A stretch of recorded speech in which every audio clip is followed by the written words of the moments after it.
Dear students, PDS group online classes में आपका स्वागत है।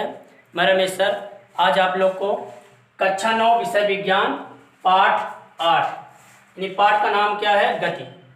ये चैप्टर जो है आपका भौतिक विज्ञान से रिलेटेड है, ठीक है ना। यानी पाठ 8 क्या है, गति है, जिसके बारे में मैंने गति के बारे में आपको बता दिया है और कुछ इसमें क्या न्यूमेरिकल भी करा दिए हैं। तो अब आपका इसी चैप्टर के में आपका पहली हेडिंग क्या है, आपका विस्थापन। विस्थापन किसे कहते हैं? तो यानी देखिए, किसी वस्तु की प्रारंभिक व अंतिम स्थिति के बीच की दूरी को हम क्या कहते हैं, विस्थापन कहते हैं। किसी वस्तु की प्रारंभिक व अंतिम स्थिति के बीच की दूरी को वस्तु का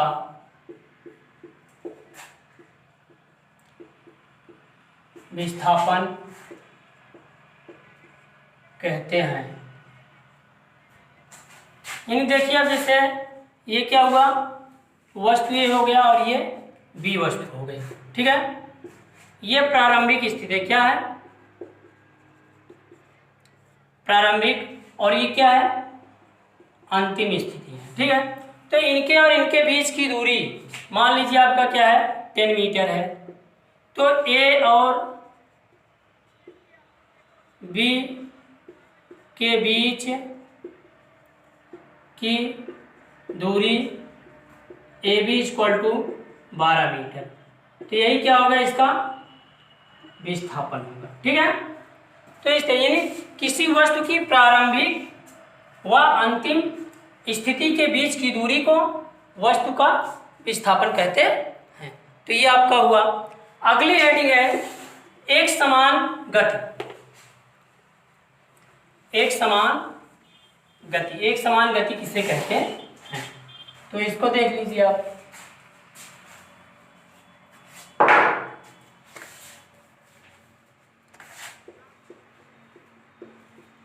एक समान गति किसे कहते हैं, यानी किसी वस्तु द्वारा समान समय अंतराल में तय की गई समान दूरी को वस्तु की एक समान गति कहते हैं। किसी वस्तु द्वारा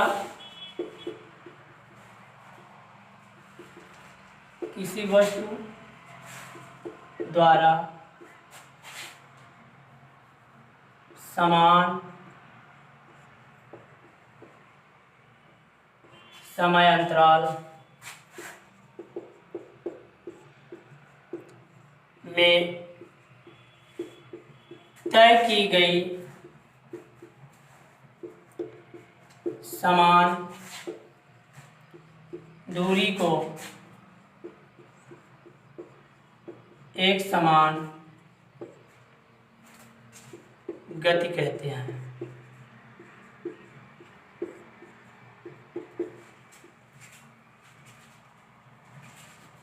यानी एक समान गति किसी वस्तु द्वारा समान समय अंतराल में तय की गई समान दूरी को एक समान गति कहते हैं।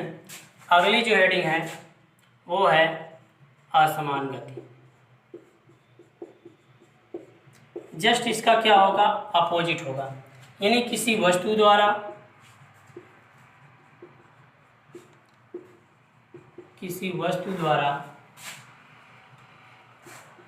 समान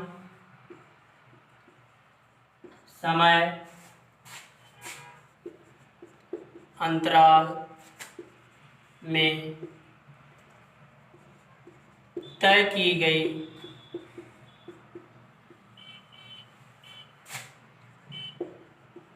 असमान दूरी को असमान गति कहते हैं।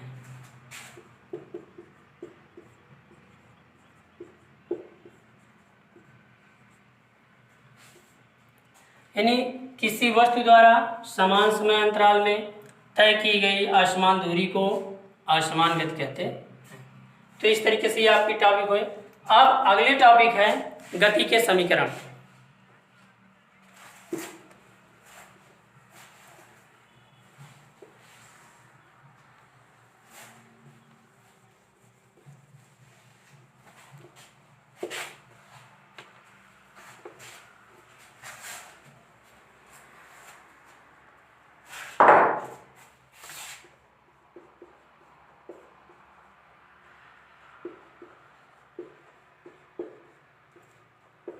गति के समीकरण, इक्वेशन ऑफ मोशन।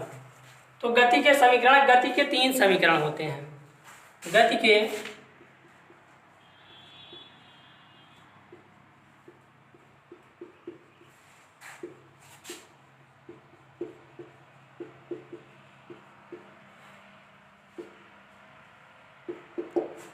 पहला है v = u + at और दूसरा है s = ut + ½ at² और थर्ड है v² = u² - 2as। यानी ये क्या है, गति के 3 समीकरण हैं।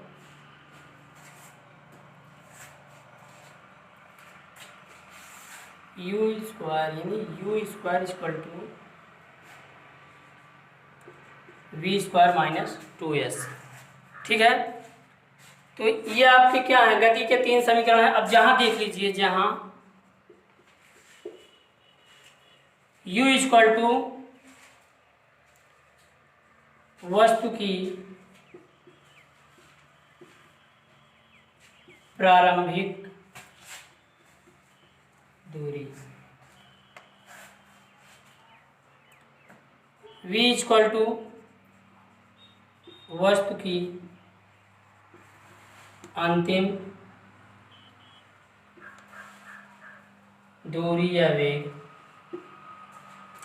और t = क्या है, t = समय है, और a = क्या है, वस्तु का त्वरण है, और s है, s = क्या है, दूरी है।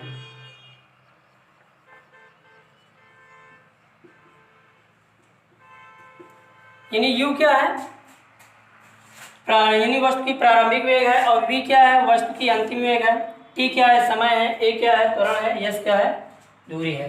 तो ये आपके क्या है, गति के 3 समीकरण हैं। ठीक है, तो अब देखिए, चलिए इन समीकरणों के आधार पर हम सवाल को हल करते हैं। तो आपके प्रश्न जो इस प्रकार हैं। हाँ, तो देखिए ये आपका प्रश्न है, यानी एक रेलगाड़ी विरामावस्था से चलना प्रारंभ करती है और 5 मिनट में 72 किमी/घंटे का वेग प्राप्त कर लेती है। माना कि त्वरण क्या हो, समान हो, तो रेलगाड़ी का त्वरण ज्ञात करना है, और दूसरा नंबर है रेलगाड़ी द्वारा तय की गई दूरी ज्ञात करना है। यानी ये आपका सवाल है, रेलगाड़ी जो है विरामावस्था से चलना प्रारंभ करती है और 5 मिनट में उसका वेग क्या हो जाता है, 72 किमी/घंटे हो जाता है, जो कि त्वरण क्या है, समान है। तो हमें रेलगाड़ी का क्या निकालना है, त्वरण निकालना है, और रेलगाड़ी द्वारा तय की गई दूरी ज्ञात करना है। ठीक है ना। तो सबसे पहले हम देखते हैं दिया क्या है, उसको लिख लेते हैं। तो रेलगाड़ी विरामावस्था से चलना प्रारंभ करती है। विरामावस्था यानी इसका क्या है, u = 0। तो क्या हो जाएगा, प्रारंभिक वेग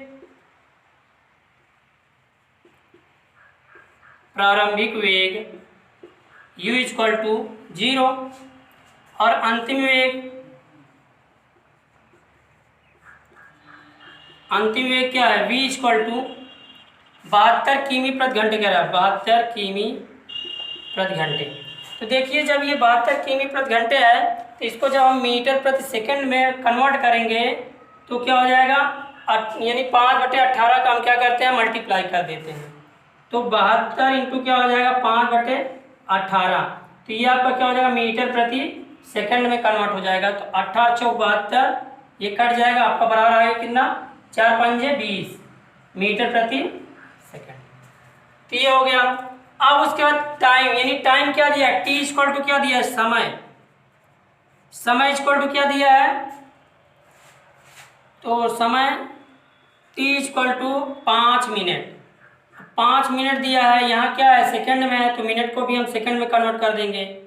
तो अब देखिए 1 मिनट में 60 सेकंड होते हैं, तो 5 मिनट में कितने सेकंड होंगे, 60 का मल्टीप्लाई कर देंगे, बराबर कितना हो जाएगा, 6 पंजे 30, एक जीरो ऑलरेडी है, तो क्या हो जाएगा 300 सेकेंड। ये हो गया। अब उसके बाद क्या निकालना है, u इक्वल टू है आपका v इक्वल टू, अब हमें क्या निकालना है, त्वरण। तो त्वरण क्या होता है, वेग परिवर्तन की दर को हम क्या कहते हैं, त्वरण कहते हैं। तो त्वरण इक्वल टू क्या हो जाएगा, अर्थात त्वरण a बराबर, यानी क्या होता है वेग परिवर्तन, तो v माइनस क्या हो जाएगा u अपान में क्या होता है t, तो v इक्वल टू क्या है 20 माइनस 0 अपान में क्या हो जाएगा 300। अब इसको क्या कर देंगे, 20 बटे क्या हो जाएगा 300, एक जीरो से एक जीरो काट देंगे, 2 एक 2 15 में 30, यानी 1 बटा क्या आ जाएगा 15, वो भी क्या आएगा मीटर प्रति सेकंड स्क्वायर, मीटर प्रति सेकंड स्क्वायर। ये तो आपका क्या आ गया, त्वरण आ गया, यानी पहला नंबर आपका सवाल हो गया। रेलगाड़ी का जो त्वरण होगा वो क्या होगा, 1/15 मीटर प्रति सेकंड स्क्वायर होगा। अब हमें क्या निकालना है, रेलगाड़ी द्वारा तय की गई दूरी। तो रेलगाड़ी द्वारा तय की गई दूरी, यानी आपका v इक्वल टू ज्ञात है, u इक्वल टू ज्ञात है, तो हमें निकालना क्या है t, यानी s निकालना है। तो गति के तीसरा समीकरण, गति के तीसरा समीकरण से, तो गति का तीसरा समीकरण क्या होता है, u स्क्वायर इक्वल टू क्या होता है v स्क्वायर माइनस 2as।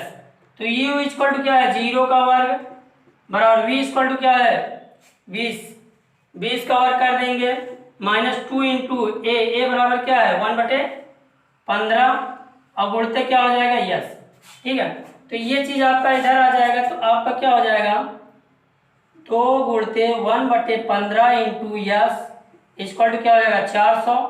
ठीक, 15 का गुणा इधर हो जाएगा, ये नीचे आ जाएगा आपका, यस इक्वल टू क्या हो जाएगा 400 गुणते 15 अपान में 2 से भाग देंगे, 2 दूना 4 यानी 200 होगा। ठीक है, तो यस इक्वल टू क्या हो जाएगा, अगर 15 का गुणा हम 200 में कर देंगे तो 15 दूना 30 और 2 जीरो पहले से है, क्या हो जाएगा 3000 मीटर हो जाएगा। तो इसको जब किमी में चेंज कर देंगे तो 1000 मीटर में 1 किलोमीटर होता है, तो 3000 मीटर में क्या हो जाएगा 3 किलोमीटर, यानी 3 किलोमीटर। तो क्या होगा, रेलगाड़ी द्वारा तय की गई दूरी कितना हो गया 3 किलोमीटर। ठीक है, तो ये आपका दूसरा नंबर सवाल है। इस तरीके से आपके क्या हुए सवाल हल हुए। अगर आपको इस तरीके से सवाल दिए जाएंगे तो आप आसानी से हल कर लेंगे। अगर आपको इन टॉपिक में कहीं दिक्कत हो या ना समझ में आया हो तो मेरे व्हाट्सएप नंबर 9335 34 7105 पर मैसेज या कॉल करके समस्या का समाधान प्राप्त कर सकते हैं। सब्सक्राइब कीजिए हमारे चैनल को और बेल दबाना ना भूलें ताकि अगले वीडियो का नोटिफिकेशन आपको आसानी से मिल सके।